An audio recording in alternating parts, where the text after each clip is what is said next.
Hype is a great way to describe what is going to be going on tonight. I talked to both of the head coaches leading into this matchup, and they want their team to drown out the noise, or as the Coyotes head coach Grant Freeman said, calm the storm. It is already electric here. The gates just opened and the fans are starting to file in, something that they haven't had to do here in Arlington this late into October since 2011. This time around, it's in a brand new stadium with a brand new team from top to bottom, including the guy that is going to be on the mound tonight. So you seem like a very fashionable guy.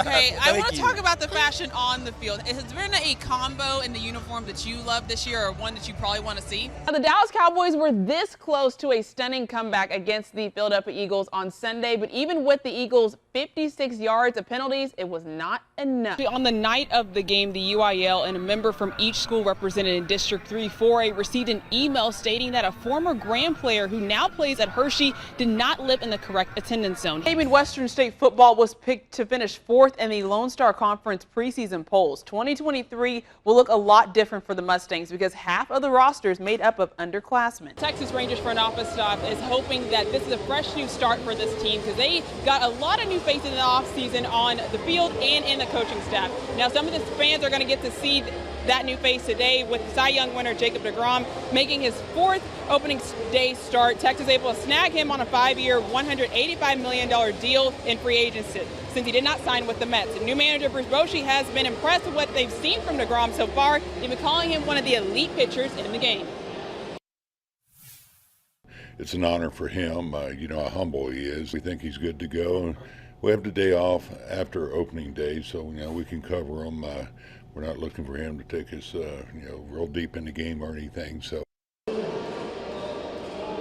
And since deGrom is not fully stretched out yet, there are plenty of arms in the bullpen that can go multiple innings if needed, like Dane Dunning and Cole Reagans. Now, like I mentioned before, there are some new faces in this rotation, including Andrew Heaney and Nathan Eovaldi, along with Martin Perez and John Gray from last year. So hopefully it's going to be a good year for the Rangers. And Jocelyn, there are some new food here. I heard there's like the boomstick burger. I'm going to get a slice, bring it back to the newsroom to share with everybody. First pitch is set for 3:05 p.m. Back to you.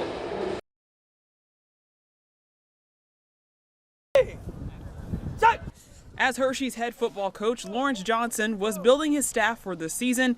Liz Kimball had the qualities he was looking for. She's got a reputation for holding kids accountable, doing right by kids, and loving on kids, and so that's exactly what we needed to our staff.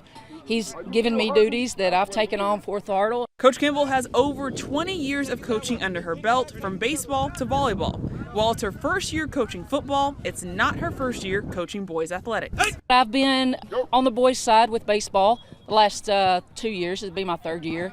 I've gained a lot of respect for the way that they organize their practices. Coach Kimball admits her football background is slim, but she's always had a love for the sport. My brother is actually a defensive coordinator in Texarkana area. I love the organization of prepping for a game and, getting the kids ready. And there's, attention to detail, and I really thrive off of that. Her attention to detail is another reason why Coach Johnson wanted her on his defensive staff. And our DC is an advocate for her. He's worked with her before, and he trusted her. But she's one of the first to jump in and help out with cards. That she's learning our defense, which is difficult, even for veteran coaches. While she's making history, her why goes back to the athletes. Coaching females and males, it's coaching kids. Just learning how they tick, learning their lives, being there for them. They appreciate all that.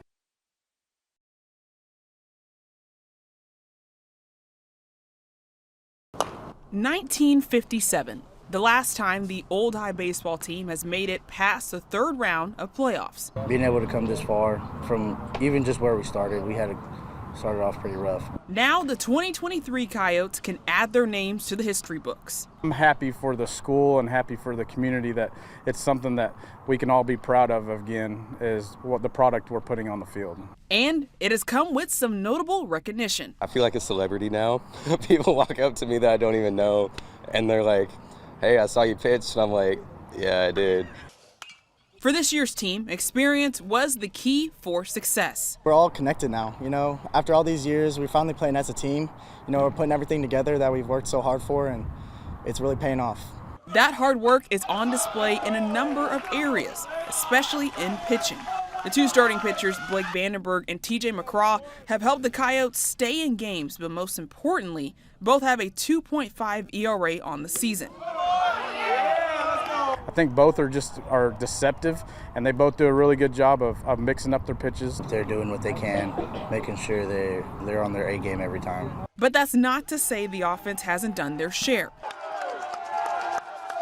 With 6 guys hitting above 250, the Yotes can also bring the lumber. I just feel like we've gotten hot at the right time. They're seeing the fruits of their labor over the last couple years, and they're playing with confidence. With setting some history on their minds, the 2023 Coyotes are giving it everything they got. Leave it out on the field. It's our last year, to have the chance to go this far is really special, and we're really enjoying it. It's hard to beat a team that doesn't quit.